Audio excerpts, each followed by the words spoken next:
Do you ever wonder why you keep repeating certain patterns in your life or why you react emotionally in ways you don't understand? Hi, I'm Jill Collins, and today we're diving into the world of inner child healing with Victoria Finch, the heart healer.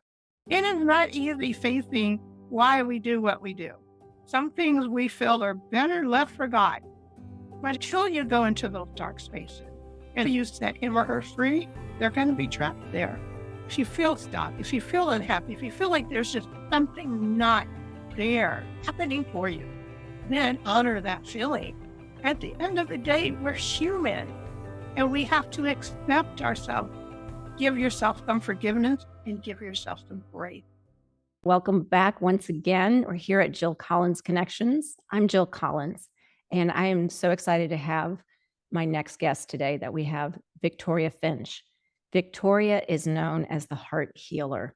She's up to many amazing things in this world, including a VA company that she has where she has virtual assistants and that work with C-level executives, to working with groups and programs and coaching. She's a first-class, world-renowned speaker. She's written 4 books, international bestsellers, and she's just an incredible woman. So I'd love to share her with you today because I think you're going to get so many great ideas from her. Welcome, Victoria. I'm so glad to have you here. Oh, thank you for having me. I'm happy to be here. Thank you. Thank you. I want to dive right in. Something that I know you talk about so much that I am so excited about is what about inner child healing. Tell me how to define that before as we get started, because not everyone understands maybe what inner child healing is and why it's crucial for our overall well-being. Yeah, that inner child is that part of you that is hidden deep, typically in our subconscious. And it's that child that between the ages of the womb and age 7, that developed who you eventually became as an adult. So very often something may have happened. It could be very simple and it affected you throughout your life. But typically your first 80 months of life, you're like a sponge. And that child is grabbing everything it can. And it believes everything it can until it gets about 8, 9 years old. If you think about it, that's when children stop believing in certain things we teach them culturally as they grow up. They no longer believe in maybe the tooth fairy or whatever that case may be. But when they're young, whatever you tell them, it's the truth. Oh, man, yeah, That's true. the inner child. That is so okay. So I get that. So it's like that just we're still at that stage where everything is in wonderment, that we're just so excited about it. No one's told us no. No one said you can't do that. We just believe everything to be true, right? Yeah. Okay. Okay. So when we go through this process by the age of maybe 9, as you said, when suddenly we realize, oh my gosh, there are things that I have to be careful of. There are things that I have to be cautious about. I have to change who I am a little bit in order to fit in, or whatever that might be, which we've all been there. With the first signs of when we're getting picked on or we get yelled at or something happens where we make a decision and we don't even know it, right? And we're just like, oh, I have to be guarded. Is that what we're saying, right? Well, typically the inner child accepts whatever you tell it. So if you tell an inner child that they're unworthy or that they're not enough, they will carry that on past 9, 10, 50, however age they are, until they get healing or until they get help. And many times it's unconscious. They don't even realize why their relationships don't work. They don't realize why you're constantly apologizing. So there are signs. And very often trauma allows that inner child to stay there. You're still doing the things you did when you were 5 years old. You're still having temper tantrums. You still can't play nice on the playground, the adult playground. But those things are carried. They're so unconscious, you don't even realize. You don't realize it. When I say that 8 or 9 years old, that's when the critical factor in our brain starts to develop. So that separates our subconscious from our conscious mind. So you're living basically in the alpha mode, which is, so in the brain, in our states of mind, we have beta. You and I are beta right now. We're talking, we're lively, we're paying attention. From beta, I'm a master hypnotherapist. And when we're wanting to put people in trance, we'll take them down to alpha so that we can help them get into that subconscious. And from alpha, if it's really, really deep work, we have to take them into theta. Theta mind is right before sleep is theta. And then delta is restored to sleep. That's when you're asleep. And children stay in that alpha learning stage, and everything they learn, they carry with them until they unlearn them. Wow. Okay. So when a child they are in the alpha stage early on. Is that why we don't always, as really young children, we don't remember what we were doing, like age 2, some people have some memories, but there's so much that we don't recall it when we're really young. One of the reasons you don't remember things as a child is because it could be trauma. It's so traumatizing to you that the brain has locked it away deep and it won't bring it back. Another reason you may not remember is because it didn't leave a lasting emotional imprint. We remember things that leave an emotional imprint. And remember, emotion is energy in motion. So if it didn't have an emotional impact, you're probably not going to remember it. And memories really aren't true anyway. If you think about it, if you go someplace to an event with a friend and you're meeting the same people, you're having the same conversation, you talk about it later, it was a totally different experience for that person. And typically that's because of what's going on in the inside. We view things differently. We develop these internal representations, and that's how we view our world. Wow. I get, okay. So, because we talk about that as how our thoughts, someone can experience the same thing and have a completely different thought or feeling about it. So this is that thing we're talking about based on how we were raised or what our inner child, how we grew up. So if that being said, so if we have inner child trauma, what are some of the most common signs that someone hasn't healed their inner child, and how might these signs manifest in our daily lives? What today is, as we're older, if we're in midlife and we're going through, maybe we haven't healed this, what does that look like? Yeah, it can take on many different forms. I'll just share a couple of stories with you, if I may. One of them is my story. Yeah, I'd love to hear your story. I'm the youngest of 6 children, and we lived in a very small home when I grew up. And it was a 3-bedroom home. So my parents had a room, my sisters had a room, and I had the room. And my brothers had a room. And I would go with whoever would take me. There was no place for me.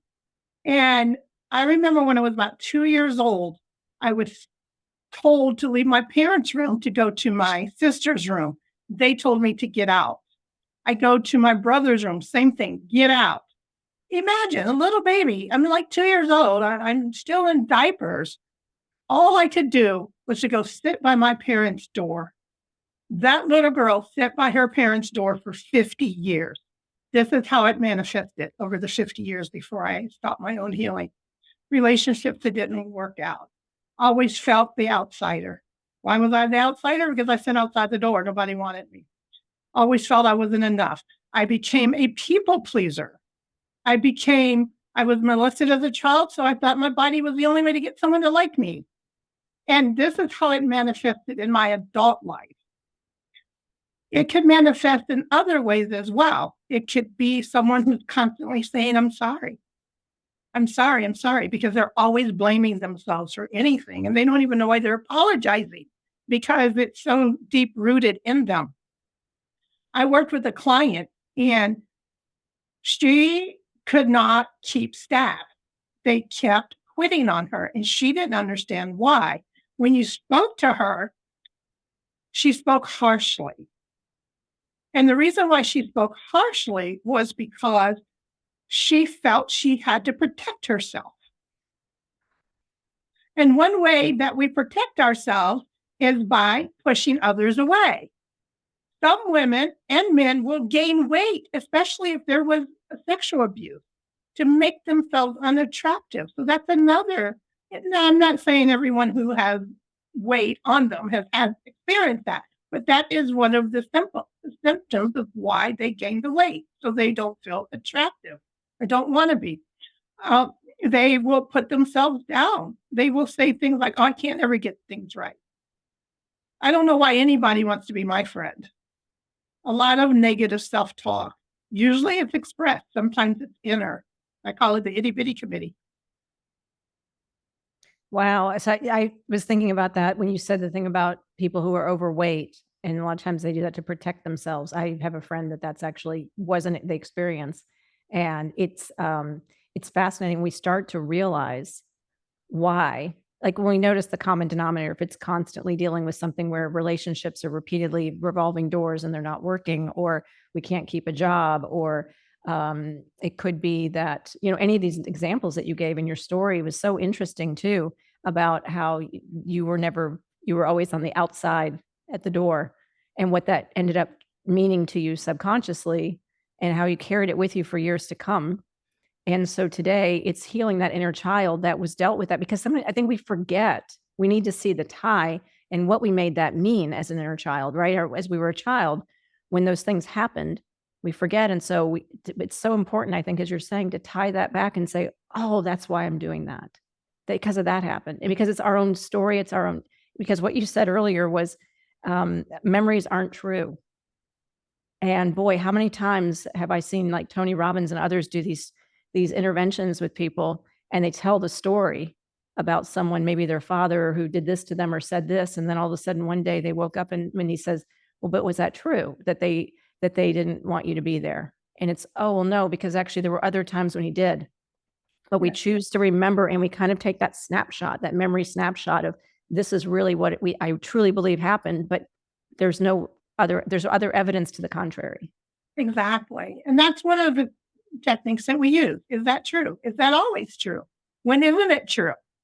And learning to ask ourselves those questions. In my case, my memory was false. My father actually came out of the room and picked me up. He didn't know I was outside the door. But the memory of being abandoned was so much stronger than the love of my father. I didn't even know it. And that's one of the reasons why I became a hypnotherapist, is because this came out during a hypnotherapy session. And I thought, my gosh, how many other people are walking through life with a false memory? Memories, they just are false typically. Now, I do not want to discount anyone. Not all memories are false. There are times when you were abused. It happened. You were abused. And I don't want anyone to feel minimized or marginalized because of what I'm saying here. Well, and that's really a good point, is that we don't want to discredit any abuse and things that we've experienced, because they did happen. Yes. But it's the what we're making it mean, and the impact it's going to have on our lives and the way we feel about ourselves based on what we made on the story that we tell about that situation. Yeah. And right, is that right? Absolutely. Absolutely. I worked with a client, and her father was abusive, and her father was an alcoholic, abused her mother and abused her, and would threaten to throw her out the window, is out the picture window. And that really happened to her. And so she carried this fear and this feeling of nobody loves me for 60 years. And that's how she that's how she acted. And so she would do things to make it so. That's another thing as well. If we believe something about ourselves, we will act and believe it's true to make it true. Yes. Some people say we manifest that, or we create that opportunity for ourselves, is why someone who's abused is continually throughout life being abused, where others are not. And we're actually creating I don't want to get controversial here, because I know some people would say, no, but this happened to me. And that's very true. But sometimes we create that subconsciously, create or recreate this situation for that to continue to happen. And it's because I think sometimes too it's familiar, right? It's that we feel in a weird sort of way, we feel safe because it's at least an environment that we know. Mm-hmm. Absolutely. Absolutely. Yeah.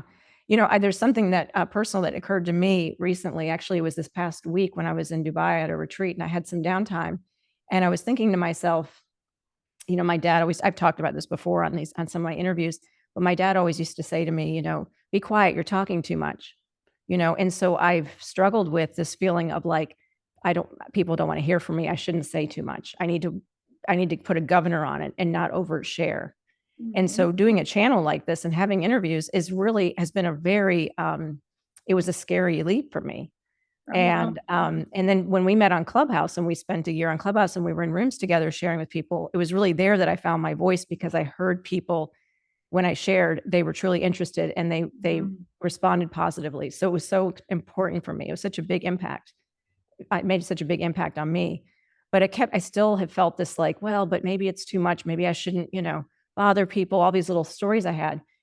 And then I had this, in meditation, I had this memory of my father always recording us on audio. He had one of these reel to reel tape recorders with a Mhm. microphone. He had two microphones.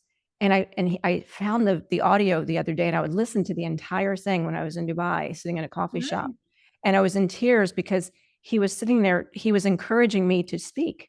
He kept saying, what do you want for Christmas, little girl? What's today? Oh, is it Christmas? Okay, so what's the date? And he was teaching me how to interview.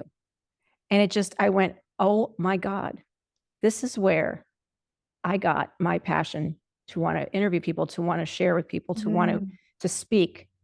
But the way that for 52 years, I've been saying, my dad always says I talk too much. Yeah. And I And that's forgot that story. And there was not just one in audio, there were several that I had. And I listened to them all. And I'm just like, holy crap, I was believing a lie. we do. And it could have been that one. He could have said that just one time when maybe he was trying to do something and he just happened to say it. And again, as a child, we took that to be true and we carried these things. And that's why I'm so passionate about inner child healing because I lived it.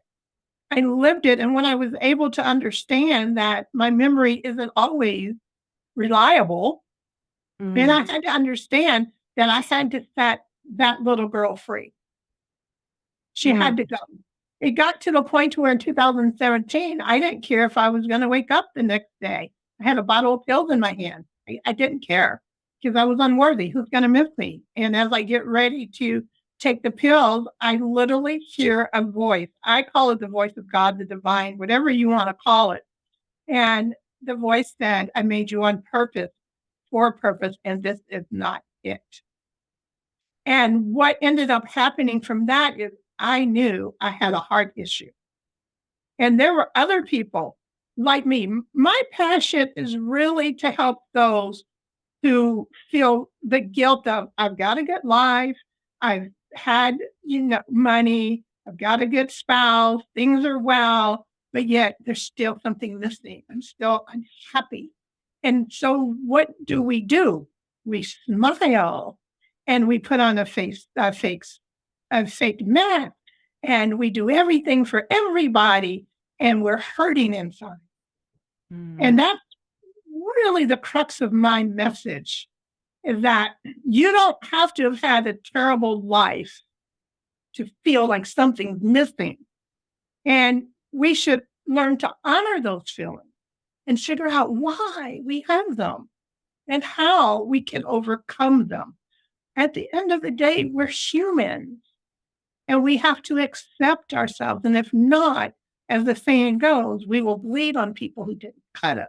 We will be loud. We will be rude. We will be sexually promiscuous.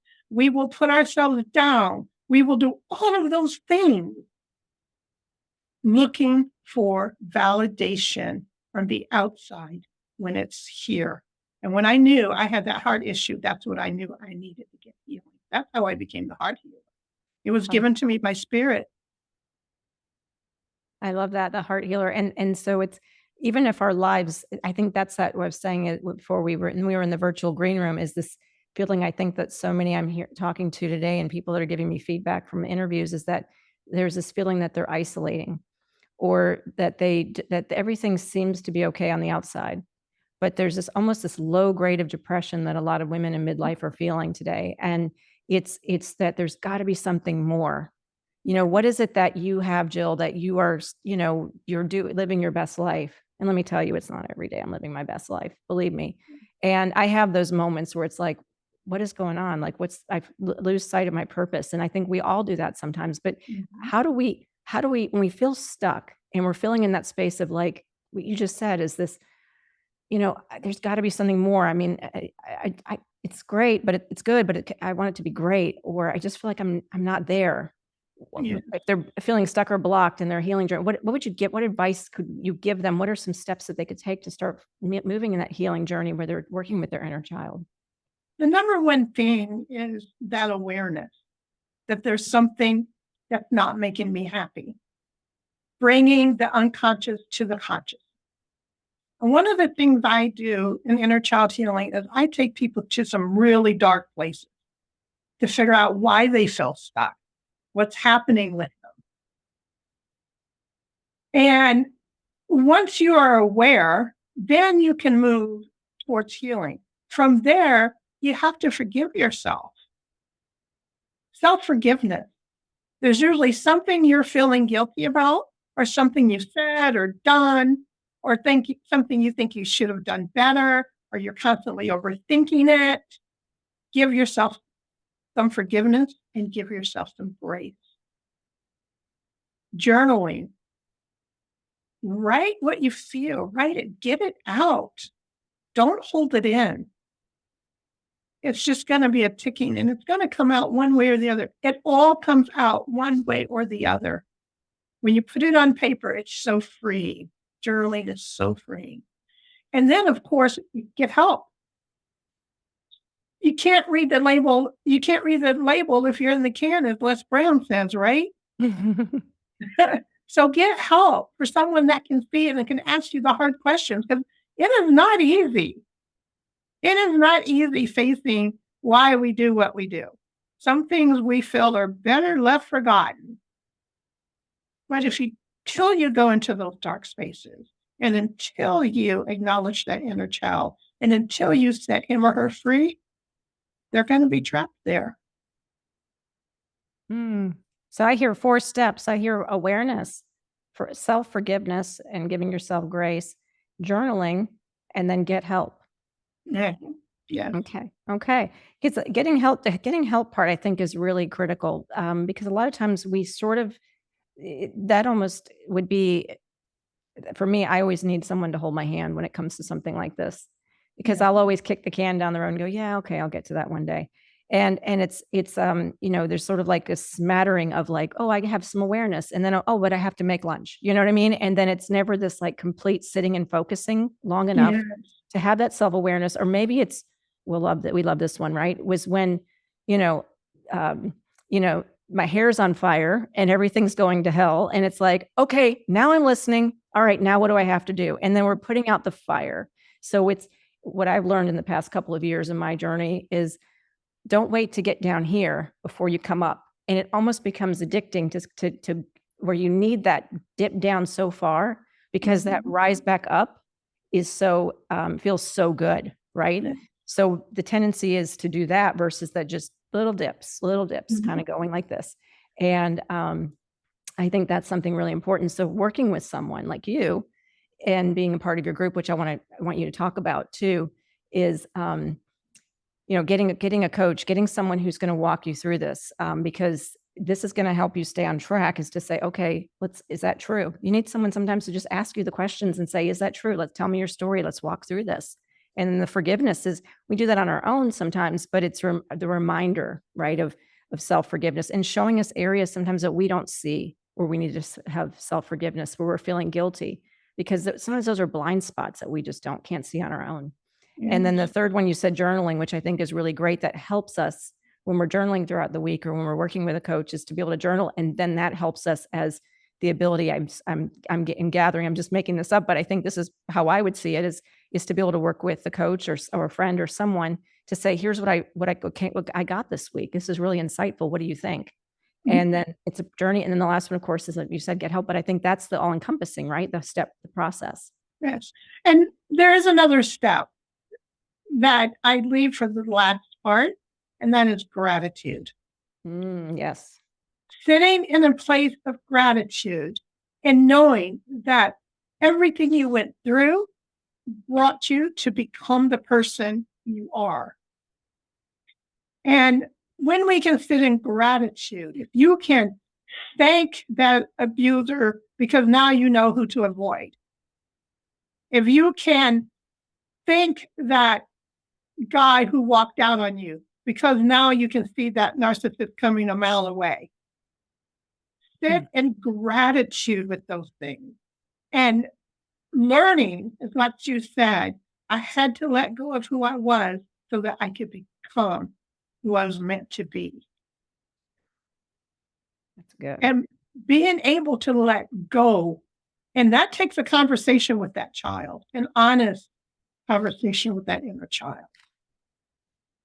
How do you feel about, I went through some of this with a couple of years ago with a relationship and working with Svetlana Newsom, and I've mentioned this in other interviews, but we talked about that where I literally had a conversation for the first time with my inner child, and I just said, "It's going to be okay. I've got you," and really talking to it and asking her what she needed.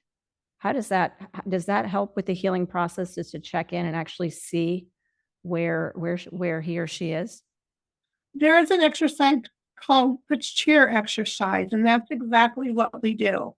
We sit down and we speak to that 5-year-old, we speak to that teenager, that 15, 16-year-old, and we speak to that young adult, and we tell them what you would say to an adult, what you would say to a child or a teenager who was going through something. I had a client whose son took his life, and she was grieving and blamed herself for not helping him, but he was an addict, and they helped him to the point to where they were just drained, and they finally had to say no. And she blamed herself for that. And we did several exercises where she was able to go and see what she could have done differently. And in the end, she realized she could have done nothing differently. Boy, that alone, I just get chills thinking about that because there's so much guilt people carry for Mhm. things that are maybe not realistic or maybe things that as you said, that the way that we perceive them and believe them, that, I can imagine the relief and just the self-acceptance and self-love that she might have experienced having seen that and realized that and truly knowing deep within that there's nothing she could have done. Yes. And it was affecting her health, her marriage, everything, to the point where she sent me a message and she said, Victoria, for the first time ever, my husband and I were able to take a walk, and it wasn't all about me and my health and my grieving. Wow. Wow, you're doing good work. It's amazing. And, I love what you said about gratitude too. That's where, we often touch base in the gratitude room in Clubhouse, Yes. usually on Sunday mornings, which I appreciate and love so much. And, that's such a big part of it too. But I think I mentioned this a couple weeks ago in the gratitude room, and I don't know if you were there, but it was being grateful just to be grateful sometimes. Is that sometimes when we're feeling so down that we can actually, I don't know if it's just, maybe it's just me, but I can turn gratitude into a negative. I can say, I'm grateful for the roof over my head. And then the voice goes, yeah, but it could be taken away from you at any minute, or, just it's so funny how our voices can really mess us up. And so I'm wondering, for people that have that situation where they just have a hard time seeing the light, through the clouds, is that something that's more advanced trauma, for me, having lost my husband, others who are gone, like PTSD, who have gone through really severely traumatic things. Is this applicable for people who are going through or have gone through something really, really traumatic? Is this work effective, or do they need more Yes. advanced modalities? So I work with several different modalities, not between hypnotherapy, emotional freedom techniques, which is the tapping. Many people know it as tapping, or I cognitive behavior therapy, life coaching. So I use different modalities depending on what the client is needing. And they're all effective when used right and with the right attitude, meaning the client has to want to be healed. I had a client and I really felt that the best modality for her was going to be emotional freedom techniques. And she said, "Oh, I worked with someone for tapping before and it didn't do me any good. And I don't think I'm ever going to get healed or feel better." And I said, "You probably won't." I said, "You're probably going to be stuck the way you are forever." I did that on purpose. Yeah, of course. Instead of asking, "Do you really believe that?" I just agreed with her.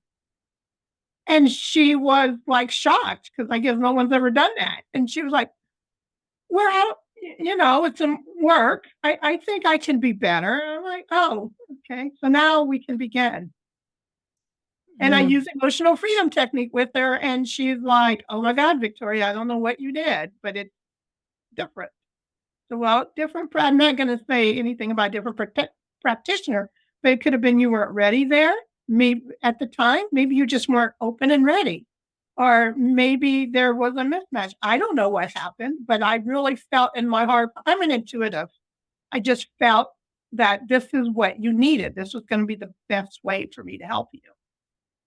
Well, it's such a gift you have to be intuitive as well, because it's not just opening the book and the checklist and go, okay, so do this next and then do this and then apply this. It's really, you're able to really tap in and see what your client or what someone that you're working with really needs in that moment, and to sense that and then to trust that intuition and go forward with it. That's amazing. I was thinking about what you just said is you've got to want to be healed. And I thought, doesn't everybody want to be healed? But actually, I've seen many examples where people really don't want to be healed. And there's this, they say they do, right? But there's a payoff to staying unwell. What could that be? Tell me a little bit about that, about why some people might not want to be healed and they may not even know it. That was a secondary gain. Um, I don't like to pick on vets, but it's true. A vet may not want to be cured of PTSD because they'll lose their check. It might be a mom who wants to stay in depression because she doesn't have to carpool and everybody caters to her. There's a payoff somewhere when people don't want to be healed. Or fear. They don't want to dig that stuff up. They've buried it deep. They don't want to talk about it. They don't want to think about it, and they just bury it. Those are the three things that I see the most. Mm-hmm. Mm-hmm. Tony Robbins talks about the 6 basic human needs, and I know you know a little bit about his work too. He says when we have 2 or 3 needs that are being met in something, it becomes an addiction. And having been widowed and having worked with widowed women and divorced women as well, I've seen some that really have a hard time.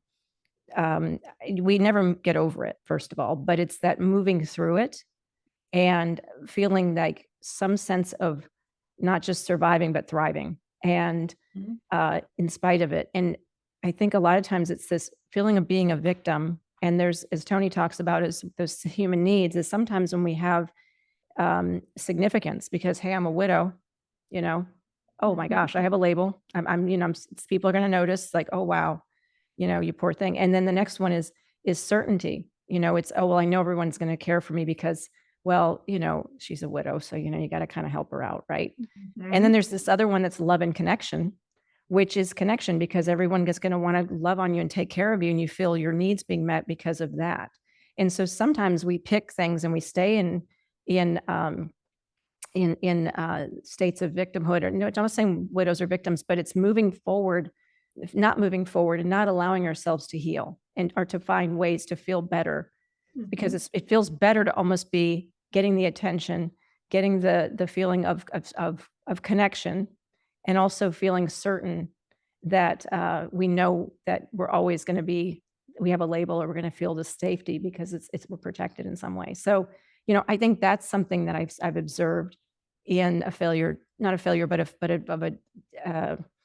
a challenge to move ahead and to want to get healing and to want to thrive. Yes. Typically, you talked about how you've got the high and then you go to the low and the high and the lows, and you had mentioned that.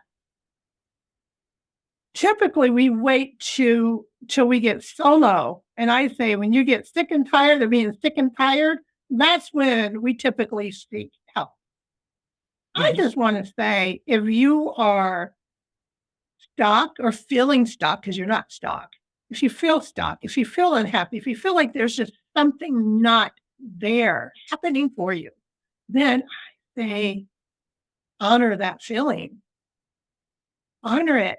Figure out why it's coming. No one should have to walk through life feeling unhappy when there's help. It's okay to take care of the neck down, but from the neck up, they're stigmatized. And I want to get rid of that stigma. Yeah, I agree. And it's that I think I'm glad that you said that, is don't wait for your hair to be on fire, as I called it, to really seek other new possibilities, and to find a way out, or to find a way to maximize your life where you really truly are living a great life that you love, in whatever area that maybe you feel a little bit unfulfilled. And don't wait for the, oh my God, everything's crumbling. And that's, again, you're right. That's usually when we do go, okay, all right, I give up. Show me the way. I'll do anything.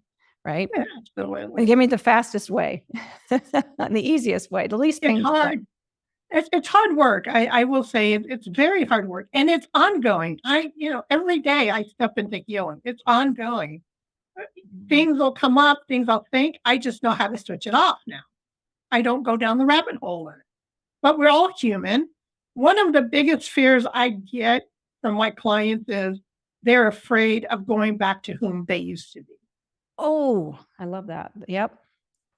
If they have a slip up, or they're like, oh, I've done all this work, and they are petrified of it at going back. And I'm saying, you're not going backwards. You're still moving forward because you recognized it. You were aware of it. And that's something else I want people to know. If they've come a long way, celebrate that. Be happy. And if something comes up, just say, okay, I've been at this pity party long enough. It's time to leave. And leave it. Yeah. Everyone is entitled to a pity party. You just need to know when to leave it. Okay. I love that, is know when to leave it. And sometimes I think I know myself included, many years ago now, is this, how many days or weeks am I going to feel like this? And it's like, oh no, here we go. We're going down again. We're going down again. And the reality is, it's a choice. I can choose how long I want to stay in this, and I get to choose how I feel. And I think that is the revelation that so many people women don't understand, that you actually get to choose how you feel. Now, there are days when I wake up and I'm like, yeah, I want to feel happy, but I'm like, I mean, really not that much, but it's like, what do I have to do? And I can't think of a way to feel happy or feel great or feel blissful, as I always say. I want to feel bliss. Is that there's something I'm stuck with. And so it's true. But how many days do I want to sit in this? How many hours, how many minutes am I going to allow myself to feel this way? And then let's get out of this funk. Let's move. Let's do something. So what are yeah, go ahead. One of the things, if you feel that way, the easiest thing, and Tony Robbins talks about this a lot as well, is change your physiology. That's the first thing. If you sit up, roll those shoulders back, and change your physiology, you will instantly feel better. You really will.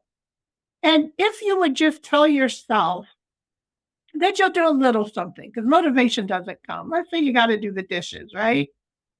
And you don't feel like it because you're having one of those blah days, right? You have a choice. You can not do the dishes. Your house isn't going to catch on fire because you didn't wash the dishes. Or you can go and say, I think I'll just put away the plates. And before you know it, your whole kitchen is cleaned up. I think what happens is we try to eat the whole elephant. But if we just step back a moment, allow ourselves to feel, and figure out what's my next best move, as one of my friends always asks.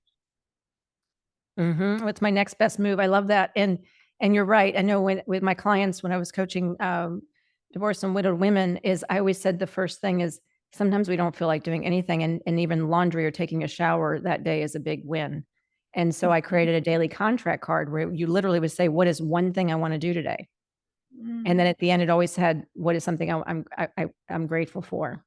And then maybe a couple things on the to-do list. So it was literally a 3x5, not a big index card. It was a little one, and you had to sign it at the bottom. And it was because it was this contract with yourself. Yeah. And it could be, I did the laundry. It's like, great, I did the laundry today. But you're right. As soon as we start that one dish, before you know it, the whole kitchen's cleaned up. And then there's this motivation to do the laundry too, after you've done the dishes. And some days it's like that, and some days it's not. But what is so important is that gratitude and noticing the celebration after, as you're moving forward, because a year could go by, and you said, is what you said about that whole thing too, is that fear of going back to where we used to be. And it's like, oh, because I didn't do that today. I've had a 10-day running streak, and I was doing dishes every day. And then today I didn't do it, and I didn't feel like it. I'm going back. I'm right back where I started. See, I can't trust myself. There we go. And it's not true. But we have to have evidence to show. That's why journaling is so important, to show our wins, are celebrating what we've actually done, because we can go back and see how far we've come. Absolutely. I love that. Absolutely. And that is why you want to journal, not only to get it out, but just see how far you've come. And it's a beautiful thought when you think about it, that you can actually celebrate yourself. You can do that. It's okay, right? You can celebrate yourself. You can go back and see what you've done. And you're never going to go back to whom you used to be. If not just for the awareness part of it. Just because you eat a slice of cake and you're on a diet, that doesn't mean if you eat the whole cake, you're ruined. Just don't eat it tomorrow. Yeah. Yeah. Because I know there's like this, this is something that's so important. And as we move forward with this and saying, okay, so I'm going to, start to nurture, that's the 5 steps to really working on inner child healing. We've covered that. You mentioned in one of your books about the societal and familial expectations on our inner child. Is how does that impact? Okay, so it's like, okay, in a vacuum, in my own world, I got this, I can do this. But how can these influences that sometimes we can't control what's going on around us, how do they affect our healing process? How can we manage the state to keep growing and to keep healing in spite of everything that's going on around us, our outside circumstances? That's a great question. I worked with a client, and in her culture, she was expected to be a certain way. And it was very difficult for her.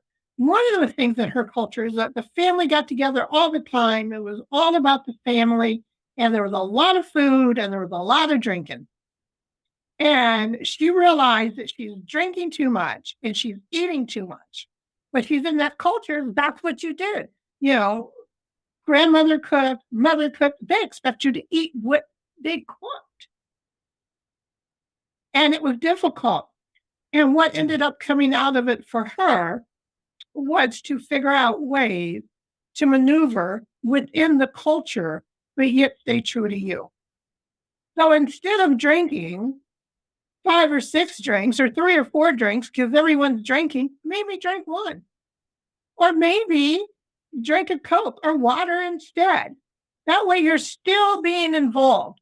And when you're full, you're full.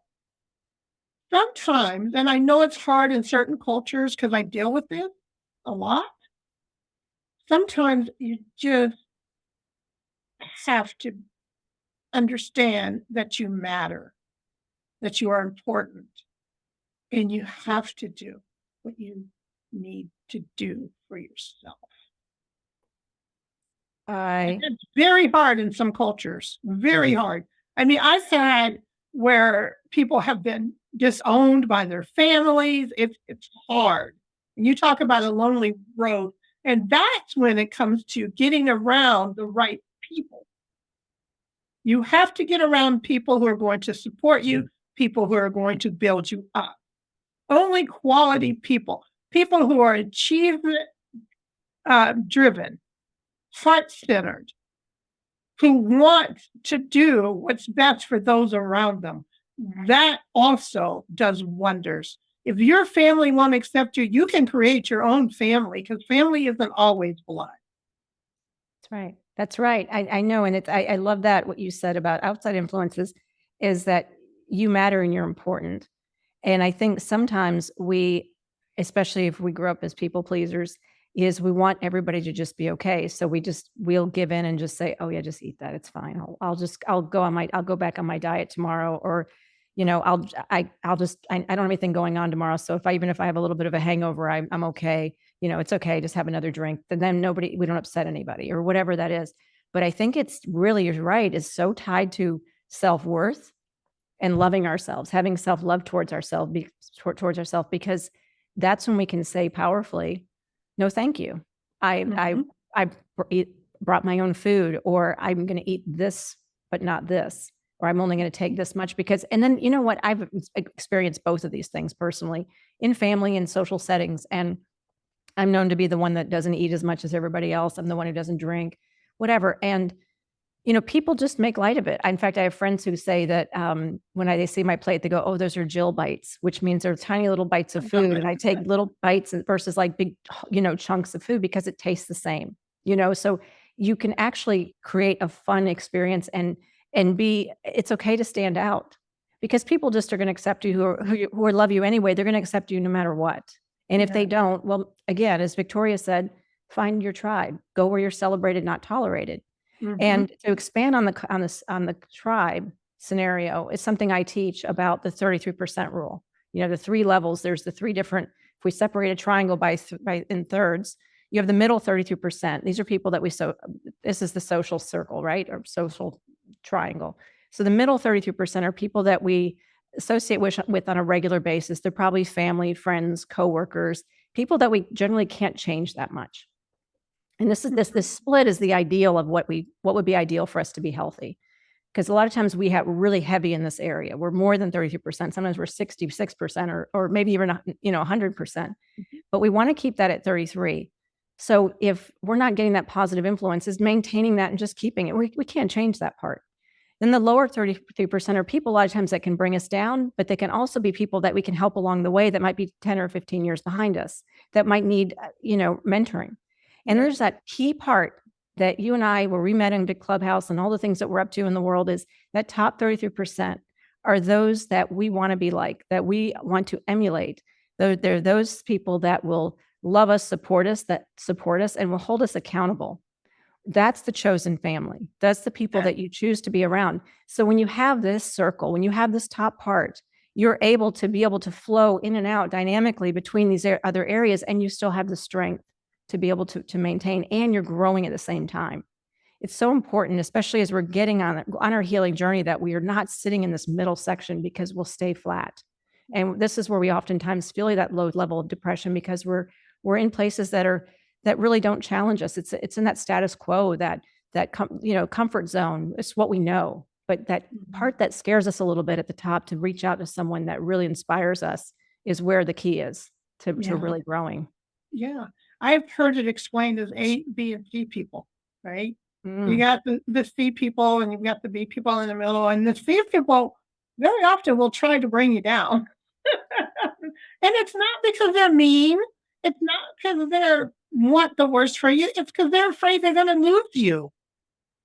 Yeah. When you start growing and changing and healing, that's why very often your family is the last people that support you, because they're afraid you're changing.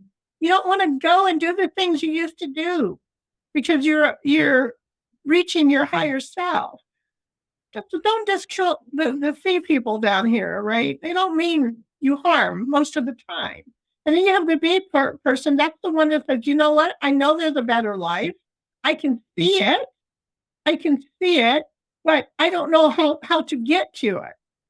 Yeah. And then you're right. You have some of your C people, and then you see the A, and then eventually you just go for it. And there you are.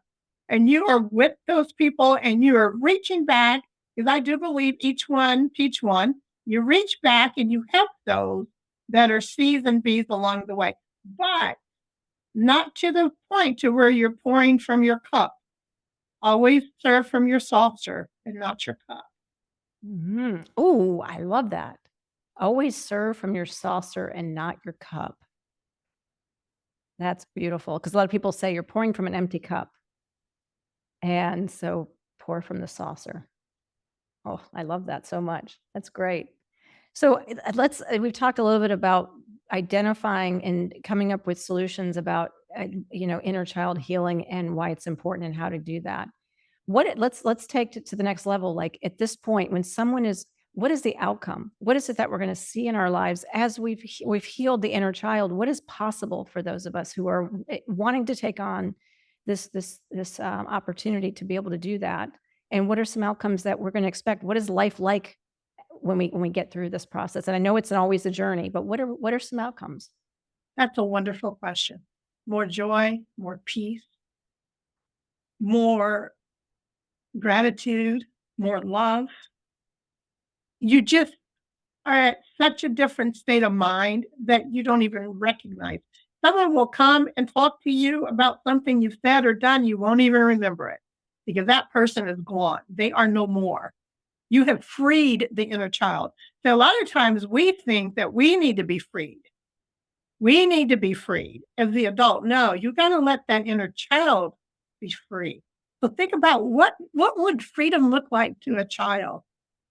Less worry, less stress, less cortisol, those destructive hormones that keep bringing you down, more of the feel good, happy hormones rushing through your body.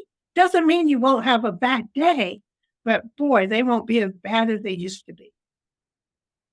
I love that. And so regarding relationships, so going to the thing about specifically, do you have examples or a story that you could tell about someone who maybe has had challenges in love relationships and what the impact of healing the inner child can actually have by doing the work and the success of what's possible?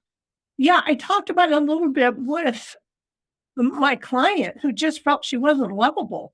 I've had client just didn't feel they were lovable. And one of the things I do ask, and this is a sign too, if you cannot look in the mirror and say, I love you, there's something there why you feel you're not lovable, why you can't say it feels silly, but if you can do it, that's a great thing.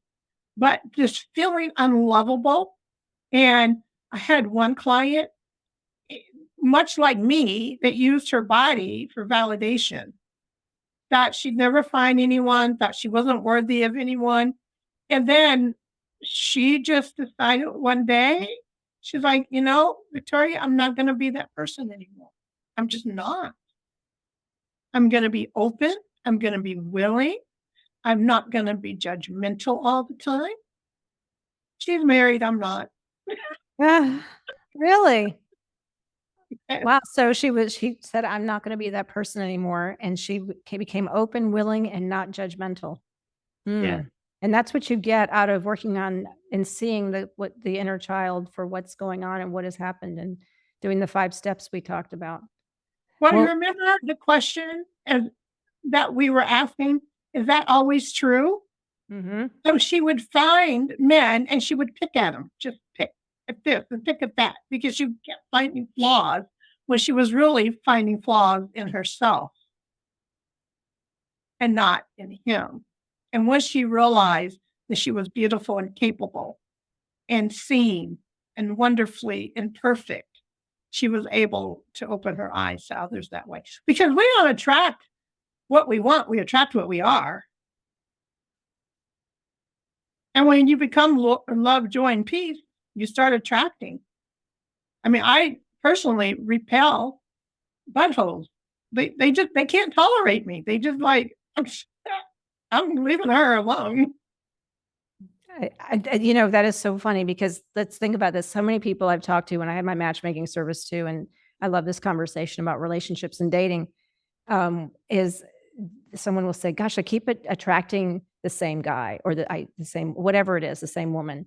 And why is that? And this is it, right? It's the what is it that we're seeing or not seeing? And so we attract what we are. And I think that is when someone realizes that, and you really think about it, if we're constantly nitpicking at every single person that we're meeting and we're saying, oh, this guy, this guy, that, it's usually, I learned this recently, is whatever we're judging in someone else, it's what we judge about ourselves in some way, Yeah. in some way. and we attract that. We're literally a mirror of what who we are, and we bring that in. Absolutely. That's incredible. That's really interesting. Thanks for sharing that. Well, finally, I want to get into a little bit. Tell us a little bit about some of the work that you do, because I know there are going to be women watching this that are saying, I want to work with you. I want to find out more about Victoria. Tell us a little bit about what you do and how they can. I'm going to put the links below of what you have to offer and your social media, because you're incredible, and your books. And so tell us a little bit about some of that. I have one message, and this is what I tell everyone. I see you, you matter, and you are enough. And when you work with me, you will know and you will feel it deep in your soul. Not that, oh, I look good today, and then you're beating yourself up tomorrow. You will feel it, you will know it, and you will understand that the only validation you need in life is from yourself. You won't have to try to please everybody to be liked, whether you realize it or not. You won't keep over committing, and you will learn real quick that no is a complete sentence. You will have less stress. You will be able to, I have reports where I haven't slept a full night in years. You'll get better sleep because you're not stressed, and you've opened up, and you've allowed, whether you believe this or not, you've allowed the good energy, the good juju, whatever you want to call it, to enter into your life. And it's so freeing. It's so freeing. And this is what my clients say. If you go to my Instagram, you'll see testimonials. That's great. That's great. And you have programs, and you have also tell us a little bit about. This is interesting to me, because you created something that is a business, because you're so multifaceted, and you actually have a VA service, a virtual assistant service, that you have created this company. And so I'm thinking, what is that? There's so many ways people go, what could I do with that? I don't have a business. I don't need an assistant. But I'm thinking, I have a virtual assistant, and it's so nice to have someone that can actually handle things for me that I don't have to do. And tell us a little bit about what that's like, and what people, there might be women out there saying, that could be for me. What do you do? Tell us what that's like. A virtual assistant can really help you with overwhelm. It can really help you with your time so that you can concentrate on what matters most. Wouldn't it be nice? Just imagine, especially if you have children, or if your children are away at school and they're coming and they're going and you're just busy all the time. Imagine what it'd be like to have a schedule you can maintain. Imagine what it would be like to actually go on vacation and enjoy the vacation and not wonder about the 1,000 things that you got to do. Imagine just, holding hands, walking on the beach, and not having a worry in the world. I'm a digital nomad, and many times people will ask me where I am and not how I am. Because I could be in the mountains one day and down on the beach the next, and I may not even I'll check in on the kids or whatever. But I may not check in my office for 2 or 3 days, and I'm okay with that. But that peace of mind to think, and you can have them as personal assistants too.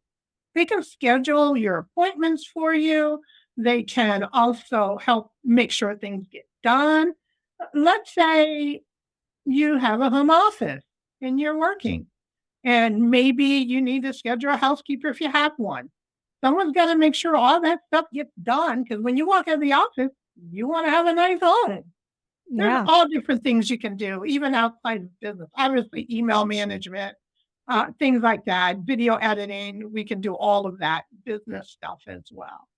I think that's so fantastic. I know I love mine. And, I think it's something that for me, like I was in Dubai for a week, and it's 9 hours later there right now from the East Coast in the US, where I am now, where I was. And I tell you, I felt like I was so out of it, and I just trying to even just stay in touch, which I didn't. And because I had a team, I was literally, everyone knew what to do. I didn't have to worry. I saw emails coming through occasionally, but I'm like, I was totally okay. I disconnected and didn't really get engaged, because I knew they had it handled.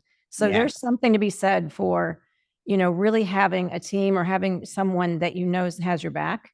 that you don't have to worry. If you don't feel well or you're going through something, or there's a time when you have to be away or whatever that is, boy, it's so nice. So I'm glad you Yes, shared it's that. Thank you for mine. taking a moment there.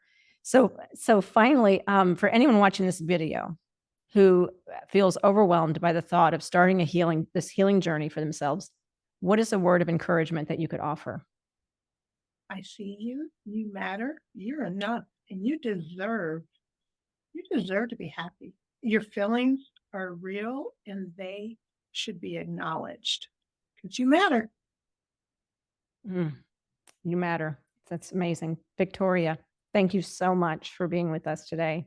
Thank It's you for been having divine. I'm so grateful for you, and I'm grateful for our friendship and for connecting. me. And Yes, always. I always love it when you pop into my inbox. I love it. thank you. Thank you. Well, we will be in touch. Well, everyone, I'm so excited you joined today. Please leave some comments. Let us know. Victoria and I can answer your questions. Jump into Victoria's social media, check out her website. And if you have any questions for me, and also let me know what you want to hear more of. What topics do you want to hear about? We're excited. I'm always excited to share with you new experiences of people that I know. And so definitely give it a subscribe here if you haven't, and put on the bell and get notified whenever we have a new video that comes out, so you're stay up to date. So again, thank you everyone. Have an amazing afternoon or day, evening, now, good now, as Victoria likes to say, and stay connected.